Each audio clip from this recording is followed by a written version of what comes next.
কাটলে টুকরা টুকরা করলে শেষলেও একটা দুধের ফুটা বাহির হবে না।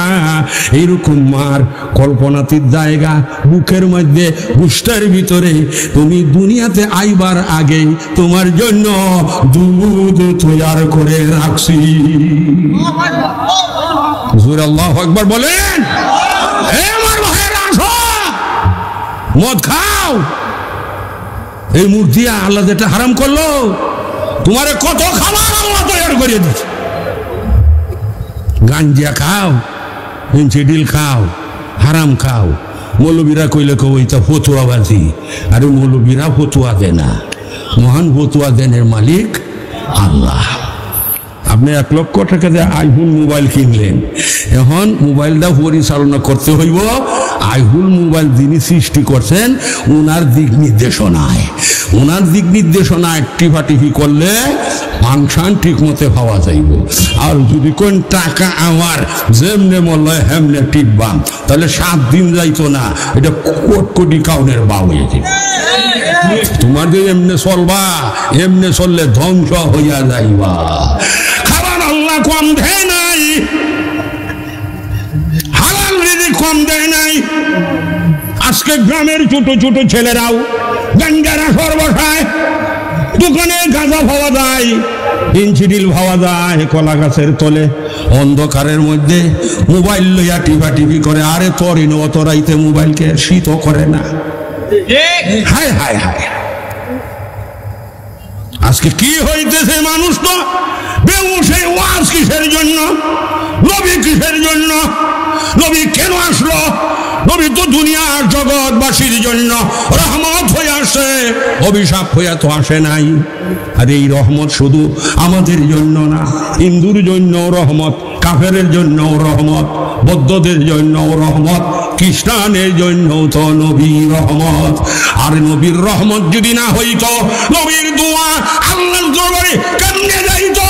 মক্কাতে কালমার দাওয়াত দেওয়া যায় না। আহা, নবী ঘরবন্দি হয়ে গেল। নবী ইচ্ছা করলেন তায়েফের মানুষ শান্তিতে আছে, সমৃদ্ধ, ব্যবসা বাণিজ্য, ওইখানে গেলে দাওয়াত দিলে হয়তো তায়েফের 2-1টা মানুষ ভালো হয়ে গেলে আস্তে আস্তে মক্কার মানুষও ভালো হয়ে যাবে।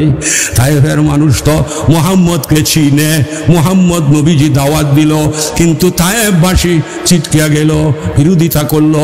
কেউ বলে বেশি মারিস না, আব্দুল মুত্তালেবের বংশের মানুষ, মারলে আবার মক্কা থেকে আক্রমণ আসবে।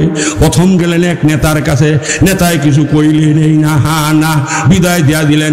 আরেক নেতার কাছে গেলেন, হেও হা হু কয়া তারাইয়া দিল। এবার 3য় পর্যায়ে শুধু তারাই নাই, আবার নবীজিকে, নবীতে আসছিলেন মানুষকে মানুষ বানানোর জন্য। মানুষের দল এখনো বুঝ, এখনো সময় আছে, বুঝরে। ও মানুষের দল, পশু তো তোদেরকে বানায় নাই, আল্লাহ তো পশু বানাইছে আমাদের জন্য। এখন আমরাই হইয়া গেলাম পশু, আমাদের চলন পশু, আমাদের খাওয়া পশু, আমাদের উঠা পশুর মতো, বসা পশুর মতো, লেনদেন পশুর মতো। পশু যেমন যার খেতই সারে, হের খেতই খায়, মালিকের খেতেও চিনে না।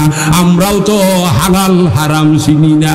কেমনে রাতারাতি ধনী হওয়া যাবে, পরের হক কেমনে নষ্ট করা যাবে, আরে কিভাবে ব্যবসা করলে রাতারাতি আঙ্গুল হইলে কলা গাছ হয়ে যাইব।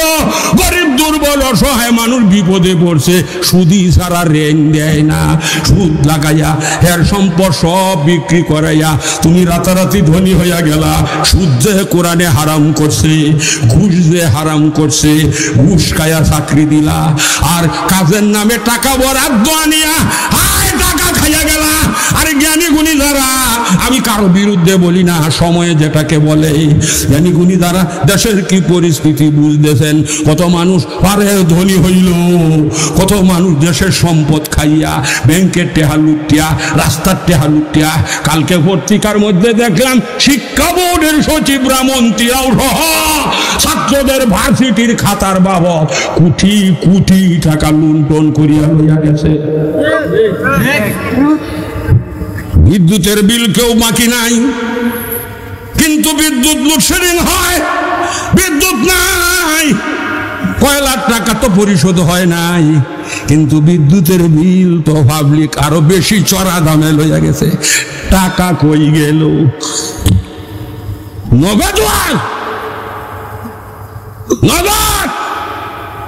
আল্লাহ বলেন কুলিল্লাহুম্মা মালিকাল মুলক, হে নবী আপনি বলিয়া দেন সমস্ত মুলকের মালিক একমাত্র আল্লাহ।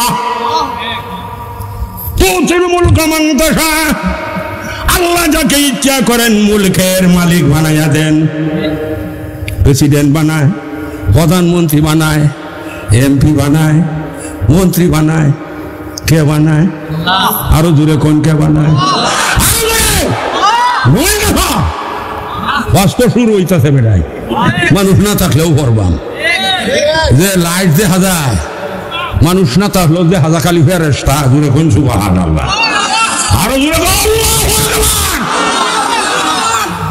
মোস্তফাগঞ্জ নাহি কি গঞ্জ, নামটা খুব সুন্দর। কি গঞ্জ?